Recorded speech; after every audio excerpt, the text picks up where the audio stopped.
وعلم آدم الأسماء كلها ثم عرضهم على الملائكة فقال أنبئوني بأسماء هؤلاء إن كنتم صادقين. وقال النبي صلى الله عليه وسلم طلب العلم فريضة على كل مسلم ومسلمة.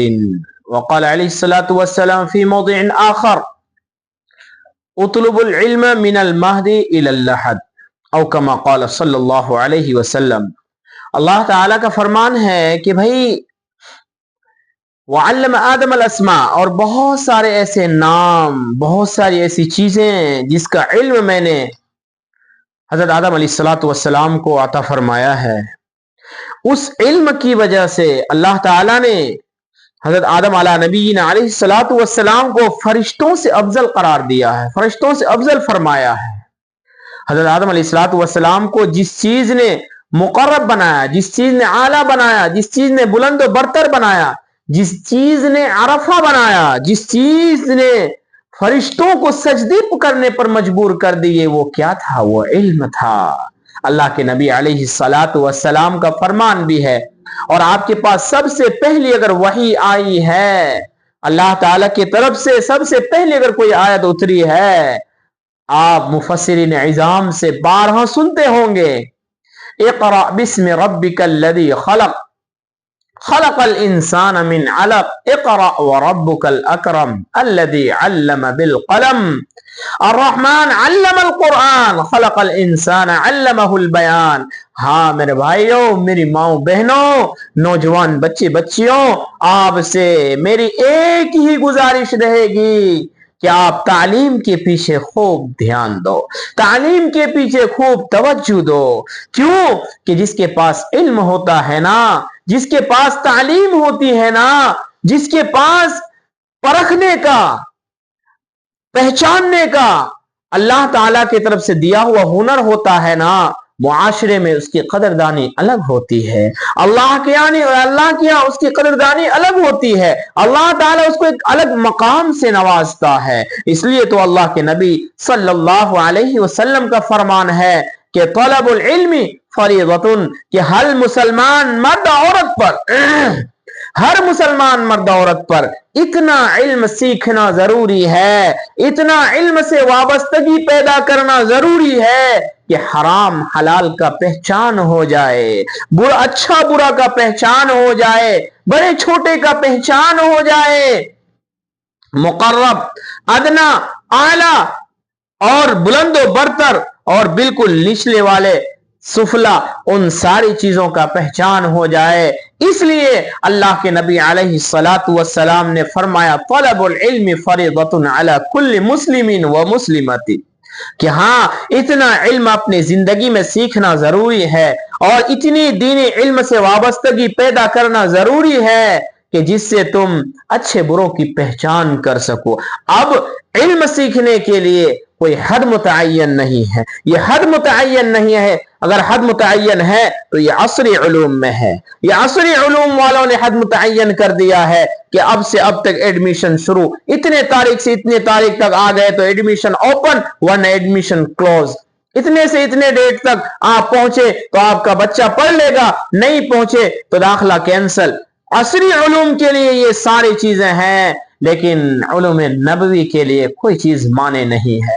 قربان جاؤ ان مدارس کے علماء پر، قربان جاؤ ان مدارس کے محتممین پر، قربان جاؤ ان مدارس کے اساتذاؤں پر کہ یہ بچوں کے لیے نہ عمر کی حد متعین کرتے ہیں، نہ ہی یہ وقت کی حد متعین کرتے ہیں. کسی کے پاس اگر وقت نہیں ہے، کاروبار میں پھنسا ہوا ہے، تو مدرسے والے کہتے ہیں کوئی حرج کی بات نہیں، آپ صبح کا 1 گھنٹہ دے دیں.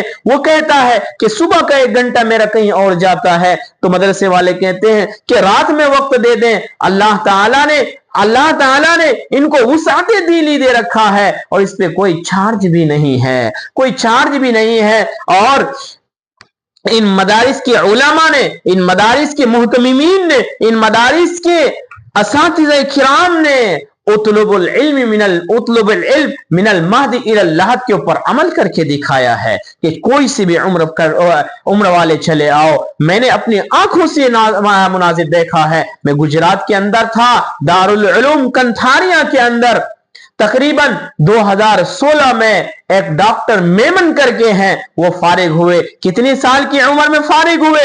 तकरीबन 75 या 80 साल की उम्र में वो आलिम बनकर के मदरसे से निकले। हाँ, उससे भी बढ़कर एक बात बताऊं, ये लॉकडाउन से पहले यानी 2017 या 18 की बात मैं कर रहा हूं, उसी दारुल उलूम कंथारिया के अंदर जो गुजरात के अंदर वाक़े है, उस मदरसे के अंदर 2017 या 18 की ईस्वी में अल्लाह ताला के रहम करम से, फजल से एक ऐसे शख्स ने कुरान मुकम्मल किया, अपने सीने में उतारा, हिफ्ज़ कुरान मुकम्मल किया। उसकी उम्र तकरीबन 80 या 85 साल की उम्र थी। 80 या 85 साल की उम्र थी। मैं उस वक्त दौरान तालीम था, शायद मैं अरबी चारों या पंजुम की क्लास में था। मेरी मुलाकात उनसे कभी कभी होती तो हम उनको कहते, दादा दादा आप इतनी उम्र में भी पढ़ते हैं। वो दादा कहते, उस वक्त हमें इतनी हदीसों से इतनी वाबस्तगी नहीं थी, इतना इल्म नहीं था। वो तो आगे दर्जा बढ़ता गया अल्लाह ताला की फजल करम से, मेरे असातिज़ाओं की दुआओं की बरकत से, मेरे असातिज़ाओं की निगरानी की बरकत से अल्लाह ताला ने जो कुछ अता फरमाए उनको जज़ाए खैर अता फरमाए। सबसे पहले उनके लिए दुआ और मेरे मदरसे वालों के लिए दुआ रहेगी। तकरीबन 2018 के अंदर जब वो बुजुर्ग फारिग हुए वहां से, यानी हिफ्ज़ कुरान मुकम्मल किया, उनके जिस्म पर एक बाल भी काला नजर नहीं आ रहा था। सारे के सारे बाल सफेद हो गए, हत्ता कि ये पुश्त वाली जो है यहां पर भी जो बाल था वो भी सफेद हो गए थे। तो हम कहते थे, दादा दादा आप इतनी उम्र में हाफिज कुरान बनेंगे? तो वो कहते थे कि बेटा पढ़ने लिखने की कोई उम्र नहीं होती है, पढ़ने लिखने की कोई सीमा नहीं होती है, चाहे कितने भी। उस वक्त हमें समझ में नहीं आता था। और हदीस शरीफ जब सामने आई, उतलुबुल इल्म मिनल महदी इलल लहद, के इल्म सीखो। वो इल्म सीखने के लिए कोई हद, कोई वक्त, कोई टाइम, कोई मुतय्यन नहीं है, जब चाहे आ जाओ। अल्लाह ताला ने बहुत सारे दर खुले रखे हैं। अल्लाह ताला ने बहुत सारे ऐसे मर्द मुजाहिद को पैदा किया है जो दिनों रात को इकट्ठे करके तनो मन धन की कुर्बानियां दे करके, जानो माल की कुर्बानियां दे करके वो मेहनत करते हैं और अवाम के बच्चों को इस तरीके से निखार करके निकालते हैं कि अल्लाह अकबर। कुर्बान जाओ इन मदारिस के मोहतमीमीन पर, इन मदारिस के असातिज़ाओं पर कि इल्म के लिए कोई हद बंदी नहीं फरमाई है। हाँ, कोई चार्ज भी नहीं फरमाया है। मेरे मदरसे, मेरा मदरसा, मेरा मादरे इल्मी जहां से मैंने इल्म सीखा है, उस मादरे इल्मी का नाम दारुल उलूम कंथारिया है। जब मैं फारिग हुआ था, मुझसे पहले तकरीबन 3500 उलमा वहां से निकले थे।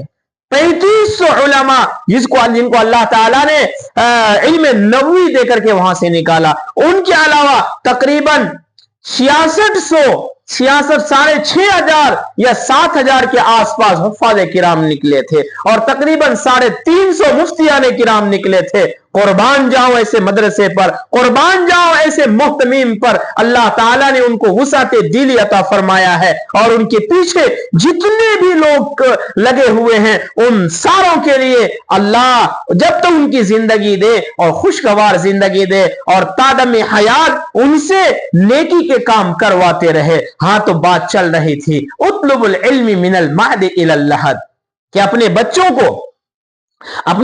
को तालीम से वाबस्ता कीजिए, अपने बच्चों को तालीम से आरास्ता कीजिए, अपने बच्चों को तालीम से पेरास्ता कीजिए, तालीम से उनको ज़ेबो ज़ीनत दीजिए, तालीम से उनको निखार पैदा करवाइए। वरना याद रखिएगा आपकी आखिरी घड़ी होगी अगर आपने अपने बच्चों को तालीम से वाबस्ता नहीं कराया है, आप अपने बच्चों को तालीम नहीं दिया है, तो आपकी रूह निकल रहा होगा। ये बच्चे आपके आधार कार्ड तलाश कर रहे होंगे, ये बच्चे आपके ATM कार्ड तलाश कर रहे होंगे, ये बच्चे आपके मोबाइल तलाश कर रहे होंगे। कहीं कहीं बाबा का कोई सुराग मिल जाए, मैं इतने पैसे हड़प लूं, बेटी कहीं कुछ और कर रही होगी, बेटे कुछ और कर रहे होंगे, रिश्तेदार कहीं और से निकालने के फिराक में लगे होंगे कि जमीनी कागजात मिल जाए, मकान के कागजात मिल जाए, रुपये पैसे मिल जाए, सारे लोग लेने के चक्कर में रहेंगे। अगर आपने इल्म सिखाया है तो आपके रूह कब्ज होने से पहले आपके पास हाजिर हो जाएगा, हाजिर होकर के आपसे कहेगा कि बेटा, आपसे कहेगा बेटा कि बाबा बाबा कलिमा ला इलाहा इल्लल्लाह मुहम्मदुर रसूलुल्लाह कह लीजिए, आपकी बख्शिश हो जाएगी। बाबा आखिरी वक्त में आपका जुबान हो जिक्र इलाही हो, आखिरी वक्त में मोहम्मद रसूलुल्लाह सल्लल्लाहु अलैहि वसल्लम का नाम आपकी जुबान पर जारी हो, ताकि मां बख्शिश में, ताकि मगफिरत में आपकी आसानी हो, ताकि कब्र के अंधेरी कोठरी में आपके साथ आसानी का मामला किया जाए। हाँ, अगर इल्म से आपने वाबस्ता किया तो आप खुशो खुर्रम होकर के दुनिया से जाएंगे, और जाएंगे तो ये औलाद आपके लिए सदक़े जारिया बन जाएगी, ये औलाद आपके लिए निजात का जरिया बन जाएगी। अगर आपने बच्चों को बिल्कुल अनपढ़ छोड़ दिया है, जाहिल छोड़ दिया है, तो याद रखें अंजाम बड़ा बुरा होने वाला है।